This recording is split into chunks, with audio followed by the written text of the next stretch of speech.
Apakah zakat mal boleh disalurkan ke masjid atau fasilitas umumnya? Zakat mal. Apakah boleh disalurkan ke masjid atau ke fasilitas umum? Iya, jamaah sekalian, zakat mal itu diperuntukkan untuk 8 golongan. Beda dengan zakat fitrah. Kalau zakat fitrah itu kan wajib bagi setiap individu. Mau kaya, mau miskin, ya zakat fitrah itu wajib. Ya, zakat fitrah itu wajib dikeluarkan untuk setiap individu. Mau dia bayi, mau dia anak kecil, mau orang tua, dewasa, nenek, kakek, itu wajib membayar zakat fitrah. Jangankan bayi, orang misalnya ada ibu-ibu hamil, kemudian pas malam takbiran melahirkan gitu, lahir anaknya, maka karena dia masih malam takbiran sebelum sholat Idul Fitri, maka dia wajib dikeluarkan zakat fitrahnya, ya, gitu. Yang tadinya mungkin dia cuma berdua suami istri, karena istrinya melahirkan di malam takbiran, maka anaknya sudah wajib membayar zakat fitrah, dibayarkan oleh ibunya. Nah, berbeda dengan zakat mal. Kalau zakat fitrah kan khusus untuk apa? Anak orang miskin, ya. Zakat fitrah itu khusus untuk orang miskin. Jadi zakat fitrah peruntukannya itu agar semua umat Islam di hari raya bisa makan. Makanya zakat fitrah itu dianjurkan makanan pokok, beras, roti, gandum. Diharapkan agar di hari raya, di Idul Fitri itu tidak ada umat Islam yang kelaparan. Kalau di dalam suatu daerah kemudian ada umat Islam di hari raya tidak bisa makan, maka seluruh umat Islam yang ada di daerah situ dosa itu. Nah, makanya nanti ketua DKM bekerjasama dengan Pak RT, Pak RW itu harus benar-benar mendata nih sekarang ini siapa yang kira-kira berhak mendapatkan zakat fitrah. Terutama orang-orang yang diganggang, yang nggak kelihatan gitu, jangan sampai dia di hari raya nggak bisa makan, ya, semuanya dosa nih kita nih masalahnya, ya, gitu. Nah, berbeda dengan zakat mal. Kalau zakat mal itu zakat yang berkenaan dengan harta. Ada seorang muslim punya uang tabungan, dan zakat mal ini itu punya syarat. Ya, ini kita belajar fikih jadinya, fikih zakat, ya. Punya syarat. Yang pertama apa? Yang pertama, uangnya itu sudah mencapai nisab. Nisabnya itu kurang lebih 84 gram emas. Jadi kalau Bapak Ibu punya emas sebanyak 84 gram, itu sudah masuk wajib zakat emas.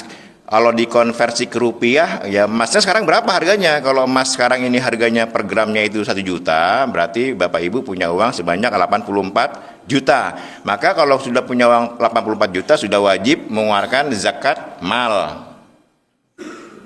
Yang kedua, haul itu, uangnya itu, emasnya itu sudah tersimpan selama 1 tahun. Jadi misalnya Pak RT, misalnya Bang Mimi nih punya emas 84 gram. Dari Ramadan lalu masih ada aja itu emas tuh, 84 gram. Sampai Ramadan sekarang belum dipakai-pakai. Nah, maka sudah wajib dikeluarkan zakatnya 2,5%. Ya. Atau Bapak Usai punya tabungan Ramadan lalu 100 juta. Amin gitu dong. Punya tabungan 100 juta Ramadan lalu nih. Sampai Ramadan ini uangnya nggak pakai-pakai, ngendem aja di tabungan tuh. Nggak pakai-pakai, masih 100 juta, bahkan mungkin bertambah. Nah, karena uang itu sudah tersimpan selama setahun, maka uangnya itu wajib dikeluarkan 2,5%. Sebanyak berapa jadinya? 2,5 juta. Dikeluarkan 2,5 juta. 2,5%-nya gitu, ya. Jadi kalau misalnya kayak Pak Arif nih punya uang 100 juta Ramadan tahun lalu, kemarin sebelum waktu Sya'banan diambil 50 juta untuk modal dagang, berarti sisanya berapa? 50 juta lagi. Nah, itu nggak wajib zakatnya, ya, karena sudah terpakai, ya, seperti itu. Kemudian kemana ininya diberikannya zakat mal itu? Pertanyaannya kan apa? Apakah zakat mal itu boleh diberikan kepada masjid atau yayasan lainnya? Nah, kalau kita melihat Al-Quran, misalnya di dalam surat Taubah ayat 60, itu kan dijelaskan, ya, innamas shadaqat, sesungguhnya zakat itu diperuntukkan, ini saya baca ayatnya, ya, biar enggak ini.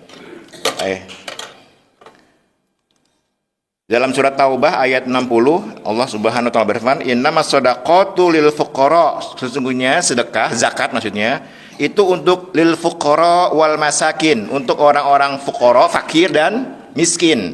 Apa bedanya fakir dengan miskin? Kalau orang miskin itu dia masih punya pakaian, tapi makannya kadang makan pagi, malamnya nggak makan. Tapi dia masih bisa makan. Kalau dia masih bisa makan hari ini, itu namanya miskin. Tapi kalau fakir itu mau makannya bingung hari ini. Udah nggak bisa banget, pakaiannya juga udah nggak, itu aja dipakainya ya. Jadi fakir itu lebih dahsyat daripada miskin. Yang kedua, yang berikutnya wal amilina 'alaiha. Orang-orang amil itu artinya orang yang mengurus masalah zakat. Nah, di sini di masjid kita belum punya lembaga amil zakat, Laz namanya ya. Ada beberapa masjid itu punya lembaga zakat. Mungkin nanti yayasan bisa memikirkan apakah nanti di masjid itu ada Laz yang mengurus soal zakat aja di masjid itu untuk warga di sini gitu. Kemudian ada lagi wal mu'allafah qulubuhum, yaitu orang-orang yang mu'allaf. Jadi orang-orang mu'allaf yang baru masuk Islam itu berhak mendapatkan zakat. Zakat mal, bukan zakat fitrah. Jadi kalau misalnya nanti ada, dan ini juga begini, di masjid kita ini kita belum punya juga bagian seksi, entah nanti mungkin DKM atau yayasan yang menangani bagian yang menerima kalau misalnya ada yang ingin ikrar syahadat. Kemarin ada jamaah yang mengabari saya mau ikrar syahadat di sini. Nah, masalahnya kita di yayasan tuh belum punya suatu bagian seksi yang mengurus soal itu, karena kan kalau mu'alaf tuh harus kita bikinkan suratnya, piagamnya gitu ya, sehingga nanti ketika dia sudah masuk Islam dia punya piagam gitu, sehingga kalau mau ngurus warga KTP-nya atau kakaknya itu gampang ke kelurahan gitu ya. Jadi kan kalau itu kan ngurusnya ke Disdukcapil tuh ya, mengurusnya pindah agama. Untuk mengurus administrasi itu dia harus punya lembaran gitu. Nah, kalau di daerah saya di Tangerang Selatan itu Disdukcapilnya itu bekerja sama dengan MUI Kota Tangerang Selatan. Jadi Disdukcapil itu tidak akan mengeluarkan rekomendasi perubahan data di KTP kalau tidak ada piagam atau sertifikat dari MUI. Jadi kalau ikrarnya boleh di mana saja, ikrarnya boleh saja di mana aja, tapi ketika dia mau merubah data dia harus ke MUI, kemudian minta ya piagam. Tentunya karena bukan di MUI jadi ikrar ulang tuh, ikrar syahadat ulang. Nah, kita di sini belum punya tuh ya. Nanti mungkin bisa dipikirkan ke depan kalau misalnya ada orang lain di luar Celitan ingin ikrar syahadat bisa di Al-Hidayah. Kemudian berikutnya wal mu'allafah qulubuhum wa fir riqab, yaitu orang-orang yang budak zaman dulu ya, zaman sekarang nggak ada. Budak yang baru dimerdekakan itu berhak mendapatkan zakat ya. Kemudian wal gharimin ini orang-orang yang punya hutang. Nah, ini kalau diterapkan ke warga RW 9 kira-kira dapat zakat nggak? Dapat. Punya hutang semua kali. Punya hutang semua. Nah, ini yang dimaksud dengan gharimin, orang yang punya hutang itu dia udah nggak sanggup bayar nih. Kalau misalnya nggak bayar tuh pokoknya lebih parah hidupnya, rumahnya ditarik. Bukan berarti orang kaya punya hutang nggak bisa bayar, itu salah tuh Bang Arif ya. Orang merat dia ngutang ke bank proyek, di ini nggak bisa bayar dia. Rumahnya gede banget, mobilnya banyak gitu, dia punya hutang, itu nggak gharimin. Gharimin itu orang yang benar-benar nggak mampu. Dia mau bayar gimana nih? Kalau nggak bayar rumahnya disita atau apanya ya gitu. Nah, itu yang orang-orang seperti itu berhak menerima zakat ya. Gitu. Kemudian yang berikutnya wa fi sabilillah wa ibnis sabil, dan orang-orang yang berjuang di jalan Allah. Nah, ini ada perselisihan ulama, tapi mayoritas ulama saya lebih pendapat yang dimaksud dengan fi sabilillah itu adalah orang yang berperang di jalan Allah. Berperang fisik.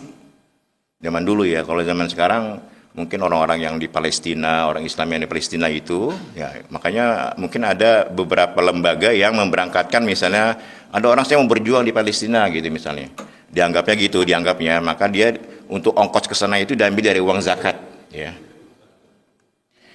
Kemudian nah itu jam sekalian. Jadi dari sini tidak ada dijelaskan untuk masjid atau untuk yayasan zakat mal itu. Makanya mayoritas ulama mengatakan bahwa zakat mal itu tidak bisa diberikan untuk masjid. Artinya untuk pembangunan, renovasi masjid, nggak boleh. Kecuali masjidnya itu punya program misalnya menyantuni anak yatim. Jadi masjid cuma tempat ini aja, transit doang gitu ya. Jadi dia misalnya tiap tahun atau 2 tahun setiap tahun itu mengadakan santunan anak yatim. Nah itu boleh orang yang zakat diserahkan ke masjid, kemudian masjid yang mengelola untuk disalurkan kepada fakir miskin, itu boleh seperti itu ya. Atau misalnya secara rutin masjid itu hampir setiap minggu itu ada yang mu'alaf. Nah boleh tuh orang zakat itu diberikan kepada DKM masjid, kemudian DKM mengelolanya untuk diberikan pada orang-orang yang ikrar syahadat, langsung dikasih kepada orang yang berhak, begitu ya. Apalagi misalnya zakat diserahkan untuk renovasi jalan umum, nggak boleh ya, zakat itu nggak boleh. Tapi kalau untuk sedekah, infak itu lebih bebas ya, infak sedekah itu lebih bebas. Nah ini Bapak Ibu, di bulan Ramadan itu biasanya orang mengeluarkan zakat mal itu di bulan Ramadan biasanya. Coba dihitung ya Bapak, dari tahun kemarin hingga tahun sekarang harta saya ini yang tersimpan itu masih ada gak? Kisaran 84 juta. Apa saja yang harus dizakati? Kalau rumah utama itu nggak wajib. Rumah Bapak Ibu yang Bapak Ibu tinggalin ini sekarang nih, itu tidak wajib dikeluarkan zakat. Pak Sukar punya rumah di sini, kemudian punya villa di puncak. Nah, villa yang di puncak itu yang kena zakat. Amin. Gitu. Dihitung kira-kira berapa villanya harganya? 1 miliar, ya dikeluarin 25 juta. Ya, itu rumah bukan rumah utama, rumah singgah. Atau mobil utama yang Bapak Ibu pakai untuk ke kantor, untuk kerja itu tidak terkena zakat. Tapi misalnya Pak Usai punya mobil BMW satu yang sering dipakai, satu lagi mobilnya Mercedes Benz, nganggur aja di rumah gitu kan, kadang-kadang dipakai, kadang enggak. Nah, mobil yang keduanya itu terkena zakat. Nilainya berapa pasarannya gitu, ya.